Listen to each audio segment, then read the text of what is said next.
بسم اللہ الرحمن الرحیم۔ السلام علیکہ یا صاحب العصر والزمان۔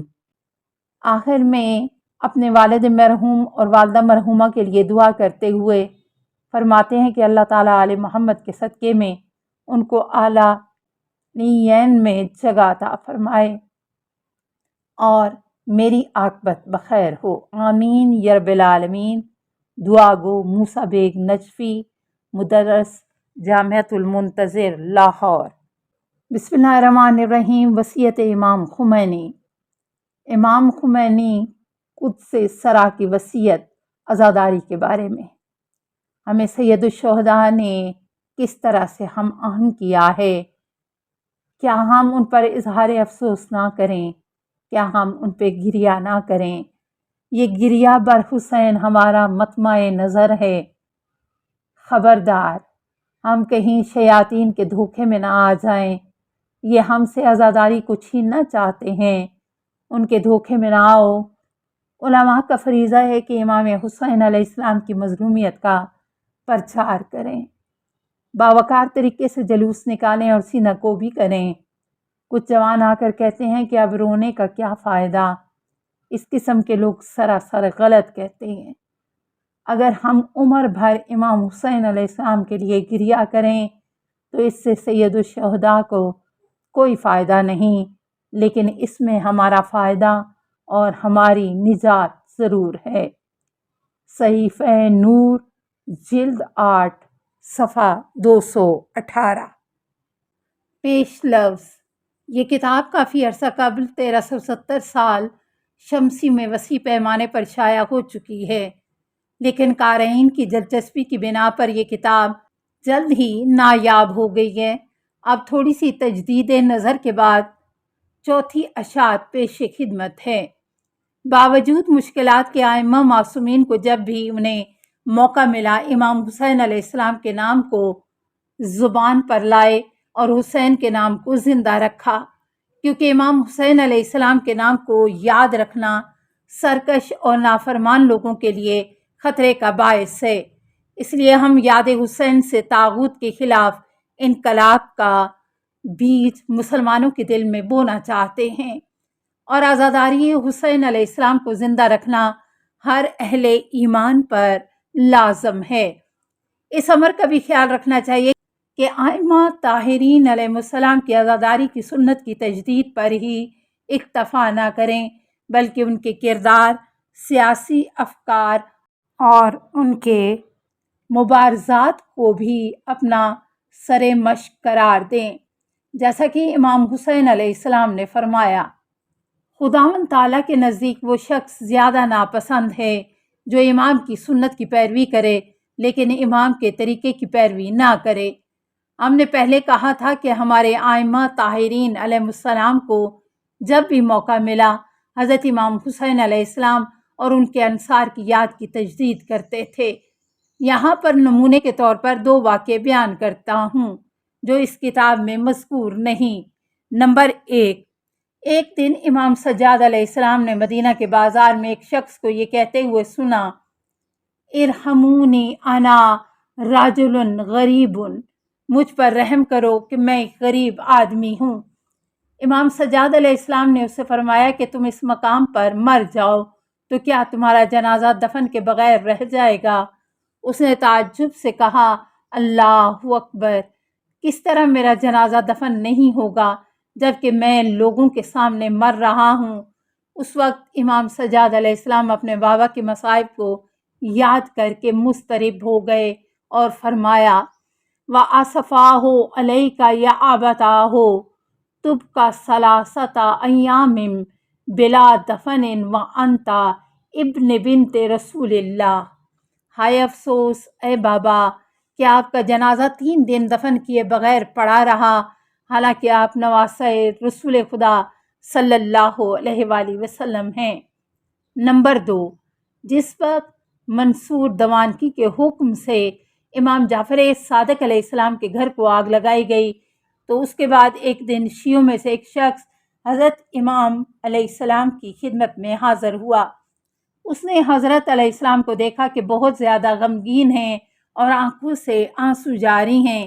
اس نے حضرت علیہ السلام سے اس کی وجہ پوچھی تو امام نے فرمایا کہ کل جب میرے گھر میں آگ کے شعلے بلند ہوئے، حالانکہ اس وقت میں گھر میں موجود تھا، گھر کی مستورات نالہ و فریاد کرتی ہوئیں ادھر ادھر بھاگ رہی تھیں۔ ان مستورات کو آگ نہیں لگی تھی۔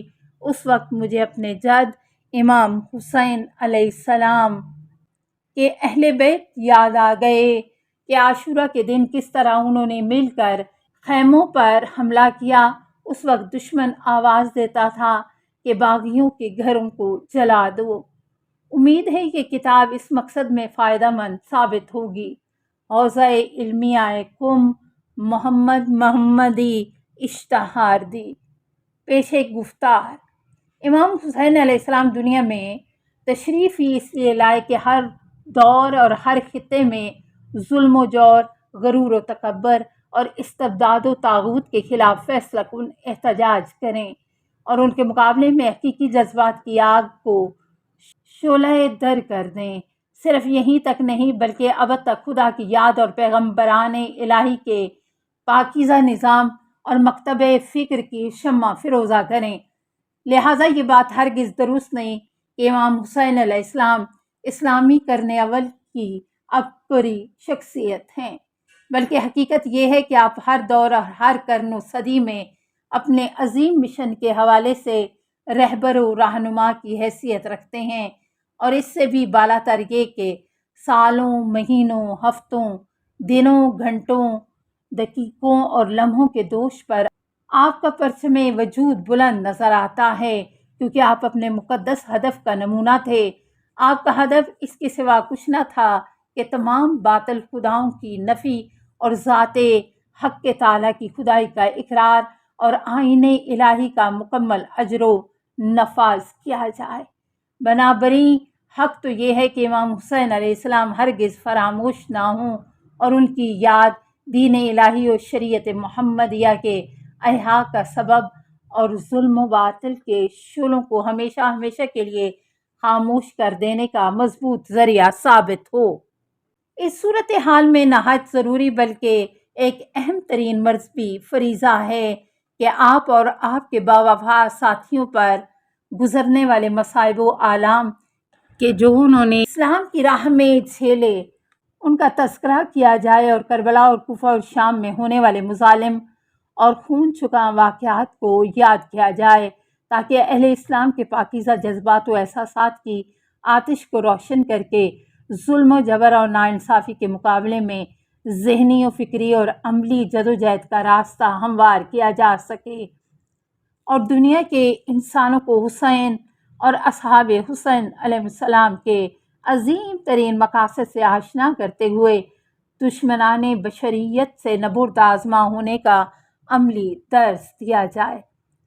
اسی لیے اسلامی تاریخ کے مستند حوالوں میں امام حسین علیہ السلام کے مصائب اور اہل بیت عصمت پر ڈھائے جانے والے مظالم کا تذکرہ خصوصیت کے ساتھ موجود ہے، اور صرف یہیں تک نہیں بلکہ ان کے مصائب و آلام کے ذکر پر عظیم اجر و ثواب بھی مقرر کیا گیا ہے۔ عزاداری امام حسین علیہ السلام کے ثواب کے بارے میں چند روایات۔ رسول اکرم صلی اللہ علیہ وآلہ وسلم نے جناب فاطمہ سے فرمایا، ہر آنکھ قیامت کے دن روئے گی مگر وہ آنکھ کہ جو امام حسین علیہ السلام کی مصیبت پر روئے، اس کا صاحب قیامت کے دن ہنستا ہوا بہشت کی نعمتوں سے خوشحال ہوگا۔ امام سجاد علیہ السلام نے فرمایا، جو مومن بھی امام حسین علیہ السلام کی شہادت پر آنسو بہائے اس طریقے سے کہ وہ آنسو چہرے پر جاری ہو جائے، تو اس کو اللہ تعالیٰ جنت کے کمروں میں سے ایک کمرہ عطا کرتا ہے، اور وہ کئی سو سال وہ اس میں رہے گا۔ جو مومن بھی ہمارے دشمنوں کی طرف سے اذیت پہنچے گی اس وجہ سے آنسو بہائے یہاں تک کہ وہ آنسو چہرے پر جاری ہو جائیں، تو خداوند تعالیٰ اس کو منزل تصدق یعنی بہشت میں بلند مقام عطا فرمائے گا۔ نمبر 3، حضرت امام جعفر صادق علیہ السلام نے فرمایا، ہمیں جو مصیبت پہنچی ہے اس کے لیے جو مومن بھی آہ بھرے تو یہ ایک قسم کی تسبیح ہے اور ہمارے لیے غمگین ہونا عبادت ہے۔ جو بھی ہمارے راز کو چھپائے رکھے گویا اس نے راہ خدا میں جہاد کیا۔ اس کے بعد فرمایا یہ حدیث اس لائق ہے کہ اس کو سونے کے پانی سے لکھا جائے۔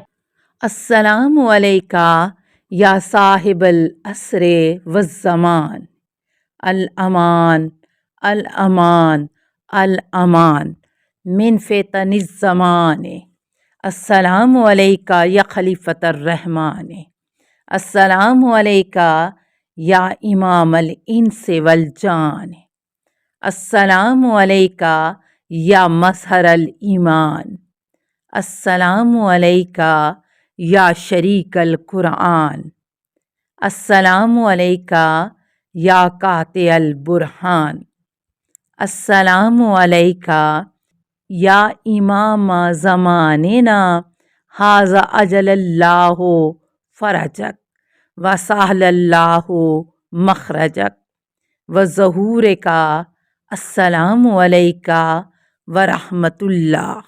اللہم صلی علی محمد و آل محمد۔